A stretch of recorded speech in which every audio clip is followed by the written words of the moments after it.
La gratuïtat del tren és una molt bona mesura, però mal gestionada ens genera molts problemes en el dia a dia. Moltes vegades anem en els trens molt apretades, molt apretats, de sobte no tens d'on agafar-te, n'hi ha estacions on ja la gent no cap.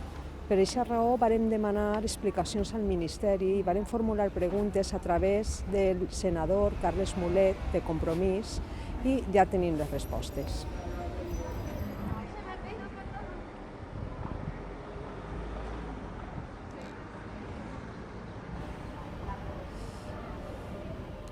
El que es deduïx d'aquesta falta de resposta és que el que cal és desenvolupar el pla de Rodalies amb tota la inversió necessària que està pendent ja uns quants anys i que ha d'estar executat en 2025 i a hores d'ara sols el 25% de la inversió està en marxa.